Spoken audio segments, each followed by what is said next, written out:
Okay అమ్మా.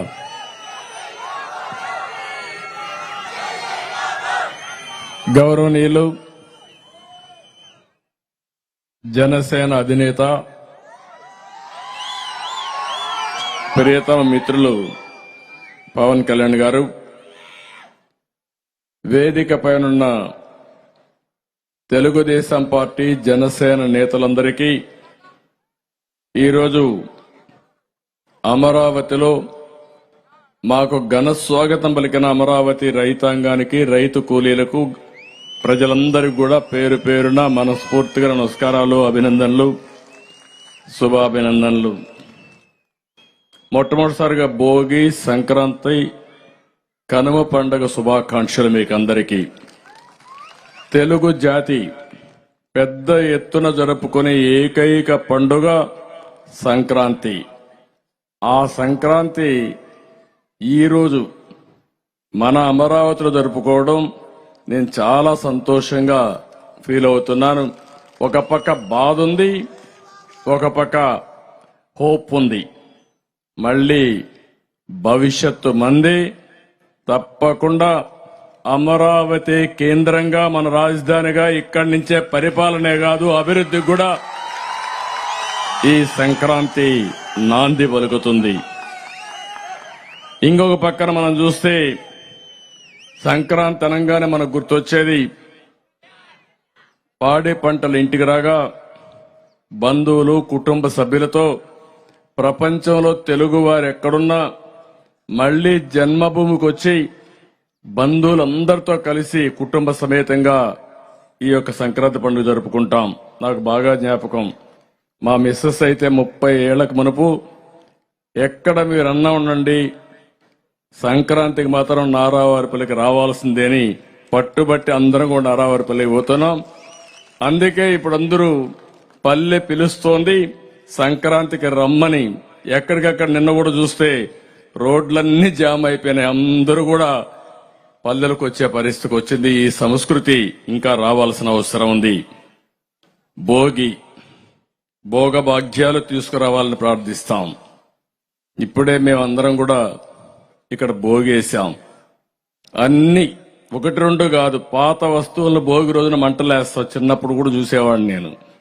పనికిరాని వస్తువులు, మన ఇంట్లో అడ్డంగా ఉండే వస్తువులన్నీ భోగిలో వేసి కాల్చేసి, అవసరమైతే అందులో నీళ్లు పెట్టి అవి కూడా బాగా కాల్చి స్నానం కూడా చేసి ఉండే పాపాలన్నీ వదిలించుకొని మళ్ళా పుణ్యంతో ముందుకు పోవాలని ఆశతో ముందుకు పోతాం. అందుకే ఈరోజు మీరు చూస్తే ఇక్కడ ప్రభుత్వ అసమర్థ విధ్వంస విధానాల వల్ల ప్రజల జీవితాలు వెనక్కిపోయినాయి. చీకటి జీవోలు, ప్రభుత్వ వ్యతిరేక విధానాలతో మీరంతా కూడా సర్వనాశనం అయిపోయాం. 5 సంవత్సరాలు, నేను 45 సంవత్సరాల రాజకీయాల్లో ఉన్నాను కానీ నా జీవితంలో ఏ ముఖ్యమంత్రిని చూడలేదు. ఇది ఒక విధంగా చెప్పాలంటే చీకటి రోజులు. 5 సంవత్సరాలు ఈ అమరావతి దానికి ఒక ఉదాహరణ. మీరు బండి ఇబ్బందులు చూస్తే మాట్లాడతాను. మీరు బండి ఇబ్బందులు అయితే పగవాడికి కూడా రాకూడదు, అన్ని ఇబ్బందులు పడ్డారు. అడుగడుగునా అవమానం. రాష్ట్రానికి అండగా ఉంటామని 35,000 ఎకరాలు భూమి మీరు రాజధానికి ఇచ్చారు. నేను కూడా మీకోసం ఒకటి ఆలోచించాను.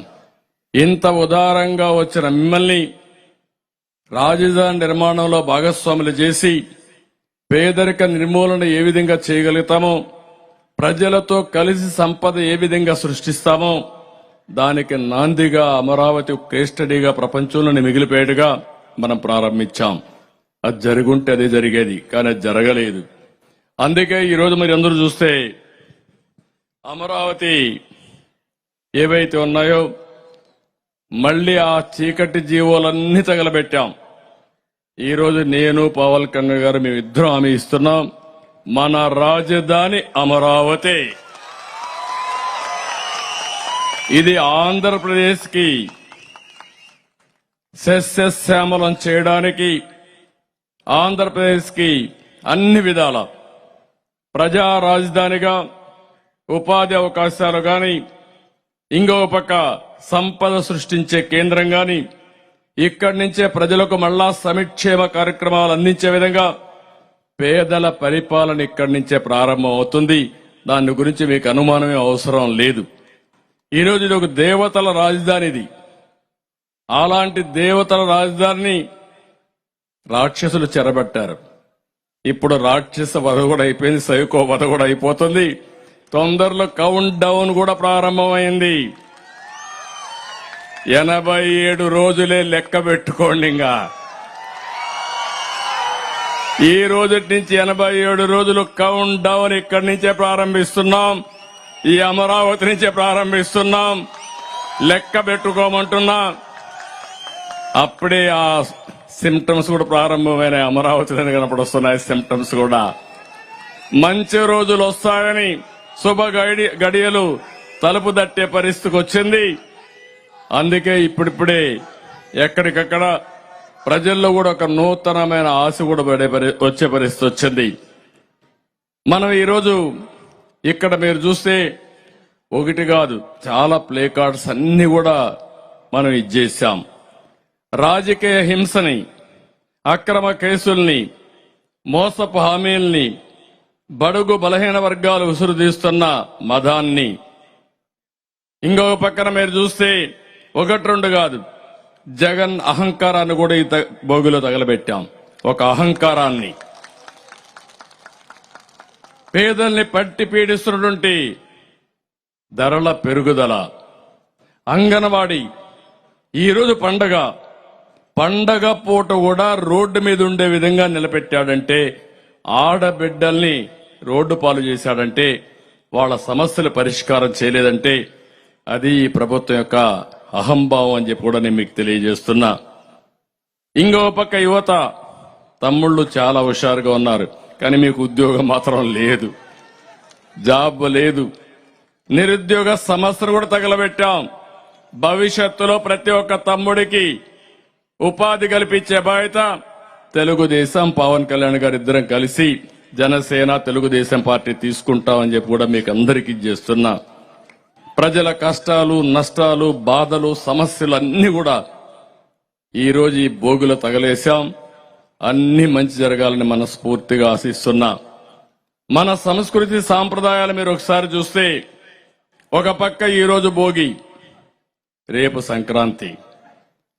సంక్రాంతికి మళ్ళా ప్రతి ఒక్కరి జీవితాల్లో వెలుగు రావాలని మన పెద్దలను ఒకసారి పూజలు చేసి నివాళులర్పించి మళ్ళా మన కొత్త క్రాంతుల కోసం ముందుకు పోయే పండుగ. మన సంస్కృతిలో ఇంకో భావం చూస్తే ఎల్లుండు కనుమ పండుగ రోజున పశువులకు కూడా పూజలు చేసి పశు సంపద పెరగాలని, తద్వారా పాడి పంటలే కాదు పశు పంటలు కూడా, పశు సంపద పెరగాలని మనం ఆకాంక్షించే పరిస్థితికి వస్తున్నాం. ఇలాంటి ఒక సుసంపన్నమైనటువంటి సంస్కృతి సాంప్రదాయం తెలుగు వారి సొంతం. దాన్ని నేను గర్వపడుతున్నా. కానీ ఈరోజు నాకు ఒక బాధ కూడా ఉంది. ఈరోజు పండుగ కూడా సరిగా జరుపుకోలేని పరిస్థితిలో పేదవాళ్ళు ఉండే పరిస్థితికి వచ్చారు. ఇక్కడ మీరు చూస్తే ఒకప్పుడు సంక్రాంతి కానుకిచ్చేవాళ్ళం. 6 రకాల వస్తువులతో సంక్రాంతి కానుకిచ్చాం. అదే మరి క్రిస్మస్ గిఫ్ట్ ఇచ్చాం, రంజాన్ తోఫా ఇచ్చాం. ఈరోజు పండుగ జరుపుకోవాలంటే ధరలు విపరీతంగా పెరిగిపోయినాయి. ఒకటి కాదు, నిత్యావసర వస్తువుల ధరలన్నీ పెరిగాయి. పెట్రోల్, డీజిల్ పెరిగింది, కరెంటు ఛార్జీలు పెరిగాయి, పన్నులు పెరిగాయి. ఇంకా మీరు చూస్తే పేదవాడు బతికే పరిస్థితి లేకుండా పోయింది. 10 రూపాయలు ఇచ్చి 100 రూపాయలు దోచుకునే ప్రభుత్వం ఇది. రేపు రాబోయే రోజుల్లో జనసేన, తెలుగుదేశం పార్టీ కలిసి సంపద సృష్టించి మీకు 15 రూపాయలు ఇచ్చి ఆ 15ని 100 రూపాయలు చేసే విధానం, 100ని 1000 రూపాయలు చేసే విధానం, 1000ని 10,000 రూపాయలు చేసే విధానం, పేదవాడికి సంపద సృష్టించడం ఏకైక ధ్యేయంగా ఈ 2 పార్టీలు ముందుకు పోతాయి. చాలా మంది కనిపిస్తుంది. ఒకే ఒక ఉదాహరణ, ఈరోజు మీరు 35,000 ఎకరాలు భూమి ఇచ్చారు. తిరిగి మీకు అందరికీ ల్యాండ్ పూలింగ్ లో భూమి ఇచ్చాం. మిగిలిన భూమి ఇక్కడ కావాల్సిన రోడ్లకు గాని, పార్కులకు గాని, కొన్ని ప్రభుత్వ సంస్థలకు గాని, కొన్ని ప్రైవేట్ సంస్థలు రావాలంటే వాళ్ళకి ఇవ్వడానికి కూడా భూమి పెట్టుకుని ఇంకా 8,000 నుంచి 10,000 ఎకరాలు మిగులుతుంది. ఆ 8,000 ఎకరాలు 10,000 ఎకరాలు అమ్మితే ఒకప్పుడు నేనున్నప్పుడైతే బిగినింగ్ లోనే 10 కోట్ల ఎకరా అమ్మింది. ఇప్పుడు తగ్గిపోయింది, మళ్ళా పెరుగుతా ఉంది. నిన్న మొన్న పెరిగే సిమ్టమ్స్ కనపడొస్తున్నాయి. అంటే మళ్ళా తెలుగుదేశం జనసేన అధికారంలోకి వస్తుందని ప్రజలు కూడా నిర్ణయించుకున్నారు. అందుకే ఒక ఆశ కూడా పెరిగింది. కానీ ఇక్కడ మీరు గుర్తుపెట్టుకోవాల్సింది ఆ 8,000 10,000 కోట్ల రూపాయలు 8,000 ఎకరాలు కనుక ఉంటే కొద్ది కొద్దిగా మనం అమ్ముకుంటూ ఉంటే మార్కెట్ రేటుకి అమ్ముంటే 1,00,000 కోట్ల రూపాయల సంపద ఆ రోజుది. ఇదే 30 కోట్లకు అమ్మితే 3,00,000 కోట్ల సంపద. హైదరాబాద్ లో మీరు ఒక్కసారి ఆలోచిస్తే హైటెక్ సిటీ ఎదురుగా నేను మొట్టమొదటిసారిగా ప్రారంభించినప్పుడు ఎకరా 1,00,000 రూపాయలు. అలాంటిది ఈరోజు 100 కోట్ల రూపాయలు అమ్మే పరిస్థితికి వచ్చింది. అంటే ఎన్ని రెట్లో మీరు ఒక్కసారి ఆలోచించుకోవాలి. అది సంపద సృష్టించే మార్గం. ఒకసారి ఇక్కడ బిల్డింగ్స్ వచ్చినా, ఆఫీసులు వచ్చినా, హాస్పిటల్స్ వచ్చినా మళ్లీ ప్రభుత్వ ఆదాయం పెరుగుతుంది. ప్రతి ఒక్కరికి ఉపాధి వస్తుంది. మళ్ళా వాళ్ళ నిత్యావసర వస్తువులు గాని వాళ్ళకు అవసరం కొంటే మళ్ళా దానిపైన గవర్నమెంట్కి ఆదాయం వస్తుంది. అదే సంపద సృష్టించడం దుర్మార్గుడు ప్రారంభించాడు. ప్రజా వేదికతో విధ్వంసానికి నాంది పలికి 5 సంవత్సరాల్లో కూల్చడం తెలుసు గాని నిర్మాణం తెలియని వ్యక్తి ఈ ముఖ్యమంత్రి అని చెప్పి కూడా నేను మీకు తెలియజేస్తున్నా. అందుకే మేము హామీ ఇస్తున్నాం, తప్పకుండా భవిష్యత్తులో ప్రతి ఒక్క వర్గానికి న్యాయం చేసే బాధ్యత, నిరుపేదలకు అండగా ఉండే బాధ్యత తెలుగుదేశం పార్టీ జనసేన తీసుకుంటాం. రైతులకు ఎన్ని కష్టాలు ఈ 5 ఏళ్లలో మామూలు కాదు. పండిస్తే పంటకు గిట్టుబాటు ధర లేదు, కొనే నాదుడు లేదు, కరువు వస్తే పట్టించుకునే పరిస్థితి లేదు, తుఫాను వచ్చినా పట్టించుకునే పరిస్థితి లేదు. చాలా సమస్యలు ఫేస్ చేశారు. 466 మండలాలు కరువు వస్తే 106 మండలాలని చెప్పి కేంద్ర సహాయం కూడా తీసుకొని దుర్మార్గమైన ప్రభుత్వం ఈ ప్రభుత్వం అని చెప్పి కూడా నేను మీకు తెలియజేస్తున్నా. అంగన్వాడీ అయితే దగ్గర 32 రోజులుగా ధర్నా వాళ్ళు నిరసన చేస్తామంటే కనీసం వాళ్ళు పట్టించుకున్న పాపాన పోలేదు. ఇవే కాకుండా ఇంకొక పక్క వీడికి వస్తే ఓసారి మనసు బాగా ఆందోళన ఆవేదన చెందే పరిస్థితి వస్తుంది.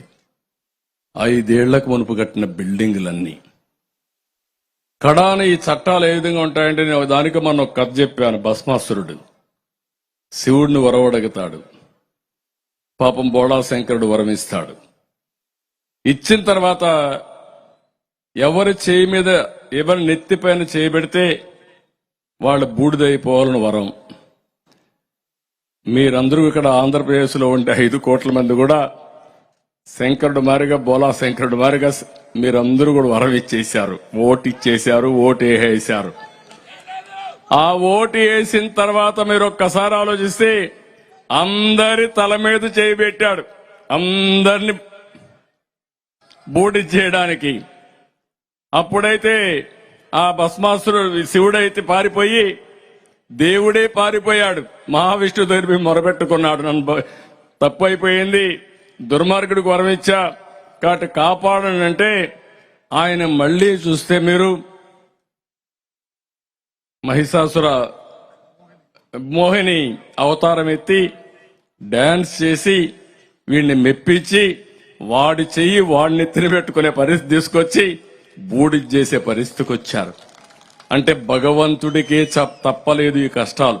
నేను అందుకే చెప్తున్నా, విష్ణుమూర్తి వచ్చి చేసే వరకు ఈశ్వరుడు కూడా దిక్కు లేకుండా పోయింది. ఇక్కడ ప్రజలు ఓటేసిన తర్వాత అందరి తల మీద చేయబెట్టాడు, పెడుతూనే ఉన్నాడు. ఇంకా బతికున్నాం, అక్కడ బూడిదైపోయారు కానీ ఇంకా జీవోత్సవాలుగా బతికున్నాం. అందుకే నేను అడుగుతున్నా, మళ్ళా మీకు ఒకే అవకాశం 87 రోజులు ప్రతి ఒక్కరుగా ఆలోచించుకుని కులాలకు అతీతంగా, మతాలకు అతీతంగా, ప్రాంతాలకు అతీతంగా అందరూ కలిసి ఒకే దారికి రావాలి. అది వైసీపీ విముక్త రాష్ట్రంగా తయారు చేసే పరిస్థితి మీరందరూ తీసుకోవాల్సిన అవసరం ఉంది. ఆ ఉద్యమానికే నేను గాని జనసేన గారు గాని మీకు ఇవ్వరు. ఇంక 87 రోజులు ఓపి పట్టాలా, కోర్టుకు పోవాలా? మిమ్మల్ని అభినందిస్తున్నా. 5 ఏళ్లు పోరాడారు. ఇంతవరకు ప్రపంచ చరిత్రలో ఇంత పెద్ద పోరాటం ఎప్పుడూ జరగలేదు. అంత పెద్ద పోరాటం చేసిన ఇక్కడ రైతాంగాన్ని, ప్రత్యేకంగా ఆడబిడ్డల్ని మనస్ఫూర్తిగా అభినందిస్తున్నా. మామూలుగా జరగలేదు. కడాన మిమ్మల్ని చూస్తే ఇక్కడ అడుగడుగునా మిమ్మల్ని హింస చేశారు. ఇక్కడే మా పోలీసులు ఉన్నారు. పాపం వాళ్ళని నేనేం మాట్లాడను గాని వాళ్ళు చేసిన అరాచకాలు అయితే రాక్షసులు కూడా అంత అరాచకాలు చేయరు. అన్ని అరాచకాలు చేశారు ఈ పోలీసులే. రేపు మళ్ళా మీకు జిందాబాద్ కొట్టబోయేది కూడా ఈ పోలీసులే. తొందరలో వస్తారు మళ్ళీ మీ దగ్గరికి. వచ్చేట్టుగా చేస్తున్న అదే ప్రజాస్వామ్య విశిష్టత. నేను చాలా విన్నాను, చాలా చూశాను. ఇన్ని రోజులు మీరు ఆందోళన చేస్తా ఉంటే, కడాని ఇక్కడ ఆడబిడ్డలుంటే ఆందోళన చేయనీయకుండా చేయడం కోసం డ్రోన్స్ పంపించి బాత్రూముల పైన ఎగరేసే పరిస్థితికి వచ్చారంటే, మీరు పాదయాత్ర నడుస్తా ఉంటే భోజనం చేయడానికి టెంట్లు వేయనీయకుండా మిమ్మల్ని రోడ్డు మీదనే భోంచేసే పరిస్థితి తీసుకొచ్చారంటే, ఇప్పుడు కూడా అన్నారు ఈ స్కూల్ ఎట్టిచ్చారు పాపం వాళ్ళు ఏం చేస్తారని. అంత భయం ఉంది. అంటే ఒక దుర్మార్గుడు పాలనలో వేరే రాజకీయ నాయకులు వచ్చి ఇక్కడ స్కూల్లో మీటింగ్ పెట్టాలన్నా భయపడే పరిస్థితికి వస్తున్నారంటే, ఇవన్నీ కూడా మనం చూస్తే దీంట్లో ఆశ్చర్యం లేదు. ఇప్పుడే రామకృష్ణరాజు ఒక ఎగ్జాంపుల్ చెప్తున్నా మీకు. రఘురామకృష్ణరాజు ఆయన ఈరోజు రఘురామకృష్ణరాజు ఒక ఎంపీ అరెస్ట్ చేసి ఆయన విభేదించాడని విమర్శించాడని అరెస్ట్ చేసి పోలీస్ స్టేషన్ లో, సిబిసిఐడి పోలీస్ స్టేషన్ లో విపరీతంగా కొట్టి మళ్లీ అతన్ని జైలుకు పంపించారు. ఆ రోజు మీరు చూస్తే ఎంత భయంకరంగా సిచ్యువేషన్ అంటే, మేమందరం బయట ఉన్నాం. ఇక్కడ నేరుగా హైకోర్టుకు వెళ్ళాం, సుప్రీంకోర్టుకు వెళ్ళాం, ప్రెసిడెంట్కి లెటర్ రాశా, ప్రైమ్ మినిస్టర్ లెటర్ రాశా, గవర్నర్కి లెటర్ రాశా. అయినా కూడా కొట్టారు. కొట్టిన తర్వాత ఆయన్ని మళ్లీ సుప్రీంకోర్టు ఇంటర్ఫియర్ అయ్యి హైదరాబాద్ మిలిటరీ హాస్పిటల్కి పంపించి, హైదరాబాద్ మిలిటరీ హాస్పిటల్లో సర్టిఫికెట్లన్నీ తీసుకుని ఆయన కొట్టిన మాట వాస్తవాన్ని ధృవీకరించారు. ధృవీకరించిన తర్వాత సుప్రీంకోర్టులో వేశాడు మళ్ళీ ఆ కేసు. ఇంకా ఆ కేసు అట్లే పెండింగ్ ఉంది. ఒకసారి హైదరాబాద్ నుంచి ప్రధానమంత్రి గారు వెస్ట్ గోదావరిలో ఆయన నియోజకవర్గంలో మీటింగ్ పెడితే ఆ మీటింగ్కి వస్తున్నాడు. మీటింగ్కి వస్తా ఉంటే అల్లూరి సీతారామరాజు గారి యొక్క విగ్రహావిష్కరణ కోసం ప్రధానమంత్రి వస్తే ఆ మీటింగ్ పోవాలంటే ఆయన ఎక్కిన ట్రైన్ ఏం చేస్తారో తెలియకుండా చంపేస్తారనే భయంతో మళ్ళా మధ్యలో దిగి పారిపోయాడు. అప్పటి నుంచి ఇక్కడ రాకుండా ఒక ఎంపీ ఈ రాష్ట్రంలో వాళ్ళ ఊరికి కూడా రాకుండా, నియోజకవర్గానికి రాకుండా 5 ఏళ్లు ఢిల్లీలో ఉన్నాడు. నిన్న మళ్ళా వాళ్ళ ఊరికి పోవాలంటే హైకోర్టుకు వచ్చి నన్ను అరెస్ట్ చేయకుండా ఒక ఉత్తర్వు ఇవ్వమంటే, ఒకవేళ అరెస్ట్ చేయాలంటే 41A ఇచ్చిన తర్వాత అరెస్ట్ చేయమంటే, మొట్టమొదటిసారిగా 5 ఏళ్ల తర్వాత లాస్ట్ లో ఈరోజు హైకోర్టు ఆర్డర్ తో వాళ్ళ ఊరికి పోయాడంటే ఒక ఎంపీ. Can you imagine? మొన్నే ఒక అతను అమెరికాలో తెలుగుదేశం పార్టీకి, జనసేనకి మనం పోరాడే విషయాల్లో అక్కడక్కడ పోస్టులు పెడుతున్నాడని వాళ్ళ తల్లికి బాగాలేకపోతే, యశస్వి వాళ్ళ తల్లికి బాగాలేకపోతే వచ్చాడు. వస్తానే ఆయన్ని అరెస్ట్ చేశారు ఎయిర్పోర్ట్ లో. అరెస్ట్ చేసిన తర్వాత పాస్పోర్ట్ లాక్కున్నారు. ఆ పాస్పోర్ట్ లాక్కుంటే కోర్టుకు వచ్చి పాస్పోర్ట్ మరి లాక్కున్నారని చెప్పారు. 41A నోటీసులు మేమందరం పోయినాక పంపించారు. మళ్లీ తిరుపతిలో కేసు ఇచ్చారు. మళ్ళా అక్కడికి రమ్మని అమెరికాకు పోకుండా అడ్డుపడి ఆయన పాస్పోర్ట్ కూడా లాక్కొని హైకోర్టు చెప్పినా వినలేదంటే ఏమనాలో మీరే ఆలోచించండి. ఈ రోజు ఇక్కడ ఉంది, ఈ బిల్డింగ్లన్నీ ఉన్నాయి, మీరు చూస్తున్నారు. ఆ రోజు మనం కట్టిన అమరావతి అసెంబ్లీలోనే సమావేశాలు, మనం కట్టినటువంటి సెక్రటరియట్ లోనే కేబినెట్ సమావేశాలు, హైకోర్టు ఇక్కడి నుంచే ఫంక్షనింగ్. వీళ్ళ కోసరం మామూలుగా ఇన్ని జరుగుతా ఉంటే, అరాచకాలు జరుగుతా ఉంటే కోర్టులు కూడా ఏమీ చేయలేని నిస్సహాయ స్థితికి వచ్చాయంటే ఎంత ఆశ్చర్యం వేస్తుందంటే, ఇక్కడే రోడ్డు వేస్తే ఆ రోడ్డు మట్టి కూడా దూకొని పోయే పరిస్థితికి వచ్చారు, మెటల్ దూకొని పోయే పరిస్థితికి వచ్చేశారు. ఇక్కడ ఇసుక మెటల్ పెడితే మొత్తం దొంగిలించుకునే పరిస్థితికి వచ్చారు. హైకోర్టు యొక్క జడ్జెస్ కట్టినటువంటి ఇండ్లు కూడా పూర్తి చేయలేదు 5 ఏళ్ల తర్వాత. ఎమ్మెల్యేలకు కట్టిన వాళ్లకు, స్టాఫ్ కట్టిన ఇండ్లు ఏది పూర్తి చేయలేదు. కానీ ఎంత అవస్థపడ్డారంటే, మీరు నిన్న కూడా అమరావతి కాకుండా 3 రాజధానులని విశాఖపట్నానికి పోతానంటే మళ్ళా మీరు ఫైట్ చేసి కోర్టుకు పోతే మళ్ళా సుప్రీంకోర్టులు రావడం, మళ్ళా హైకోర్టుకు రావడం, మీరు ఎక్కిన గడప దిగిన గడపే లేదు. 5 ఏళ్లు మీరు పోరాడారు. Hands off to you. మీ ధైర్యానికి మెచ్చుకుంటున్నా. మీ గెలుపు అమరావతి గెలుపే కాదు, 5 కోట్ల ఆంధ్రప్రదేశ్ గెలుపు, తెలుగు జాతి గెలిపేది. తెలుగు జాతి కోసం మీరు త్యాగం చేశారు. అలాంటి త్యాగం చేసిన మీ యొక్క త్యాగం వృధాగా పోదు, తప్పకుండా న్యాయం జరుగుతుందని చెప్పి నేను ఆకాంక్షిస్తున్నా. మీకందరికీ మనస్ఫూర్తిగా తెలియజేస్తున్నా. ఈరోజు సంక్రాంతి సందర్భంగా నేను ఒకటే మిమ్మల్ని అందరినీ కోరుతున్నా, ఎవ్వడు కూడా ప్రపంచంలో ఎక్కడా చేయడు. ప్రపంచంలో 3 రాజధానులు అనేది ఎక్కడా లేదు. ఎలక్షన్ల ముందేం చెప్పాడు ఈయన? విశ్వసనీయత గురించి మాట్లాడతాడు. ఎలక్షన్ ముందు చెప్పింది ఏంటి? అమరావతి రాజధానిగా ఉంటుంది, నేను ఇక్కడే ఇల్లు కట్టుకున్నా, ఇక్కడే ఉంటామని చెప్పి నమ్మించి ఓట్లు వేయించుకొని వస్తానే 3 రాజధానుల ముచ్చట 3 ముక్కలు ఆటాడే పరిస్థితికి వచ్చాడు. అంటే 10 సంవత్సరాలు అవుతుంది రాజధాని లేకుండా చేశాడు. నేను ఒకటే హామీ ఇస్తున్నాను, మేమిద్దరం కూడా విశాఖపట్నం ఒక ఆర్థిక రాజధానిగా తయారు చేసే బాధ్యత మేము తీసుకుంటాం. ఆ ప్రాంతాన్ని అన్ని విధాలు అభివృద్ధి చేస్తాం, దాంట్లో అనుమానమే లేదు. కర్నూలు హైకోర్టు బెంచ్ కూడా అక్కడ పెడతాం.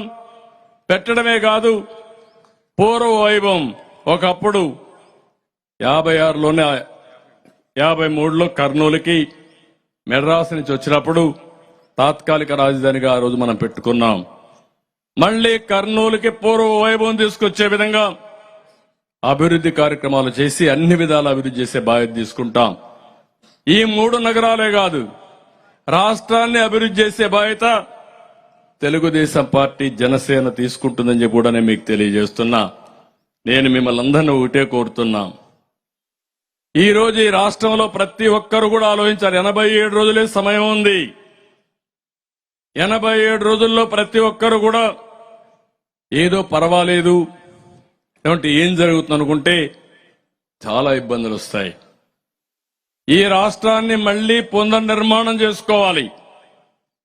ఏదో నాకేదో అధికారం కోసమో పవన్ కళ్యాణ్ అధికారం కోసం కాదు, తెలుగుదేశం జనసేన కోసం కాదు, తెలుగు జాతి కోసం, 5 కోట్ల జనాభా కోసం, మీ భవిష్యత్తు కోసం, మీ పిల్లల భవిష్యత్తు కోసం రాష్ట్రం మొత్తమే ఆలోచించాలి.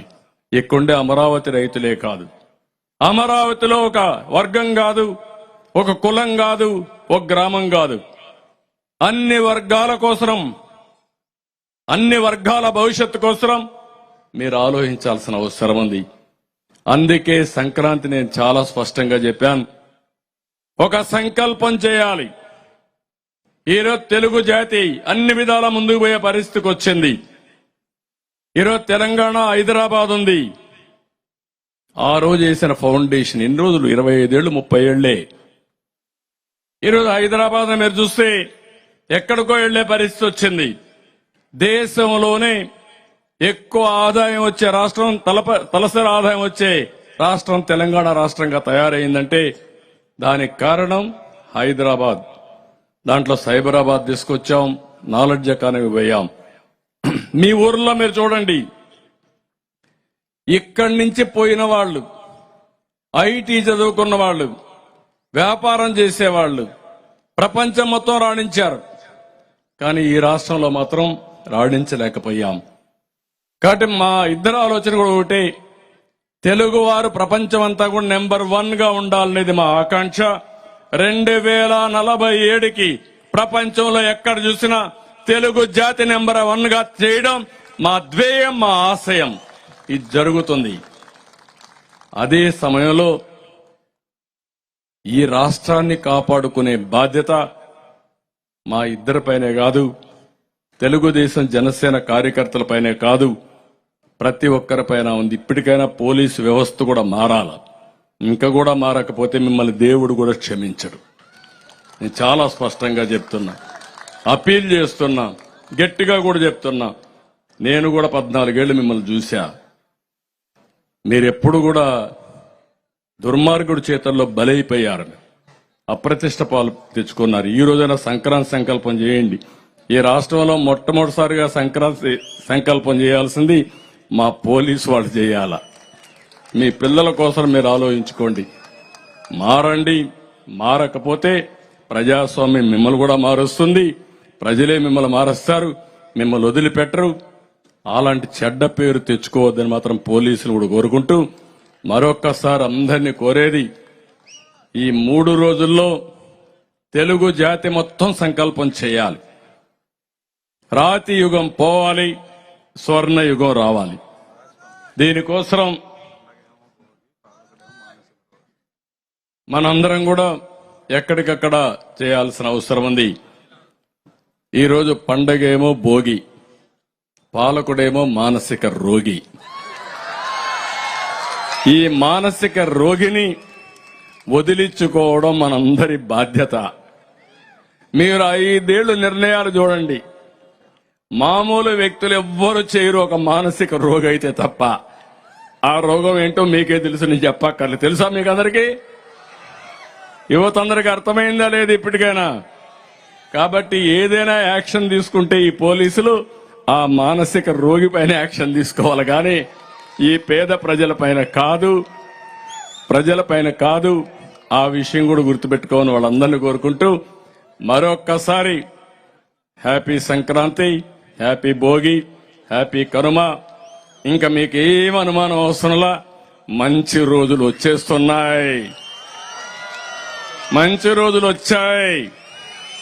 రాబోయే సంవత్సరం ఇదే ప్రాంతంలో సంక్రాంతి బ్రహ్మాండంగా భోగేసుకుని, సంక్రాంతి కూడా బ్రహ్మాండంగా చేసుకుని ప్రపంచానికి తెలియజేసే రోజు తొందరలోనే వస్తుంది. అలాంటి పరిపాలనకు ప్రారంభం చేస్తామని మరొక్కసారి మీ అందరికీ హామీ ఇస్తూ, రాష్ట్ర ప్రజలందరికీ కూడా ఈ సంక్రాంతి సందర్భంగా ఊర్లో ఉంటారు, అందరూ కూడా సంకల్పం చేయండి. ఇలాంటి ఎవరు రాజకీయాల్లో నేను ఎప్పుడూ మాట్లాడలేదు, కానీ ఇలాంటి వ్యక్తి, రాజకీయాలకు అర్హత లేని వ్యక్తి ఈరోజు రాష్ట్రంలో ముఖ్యమంత్రిగా ఉండడం మన దురదృష్టం.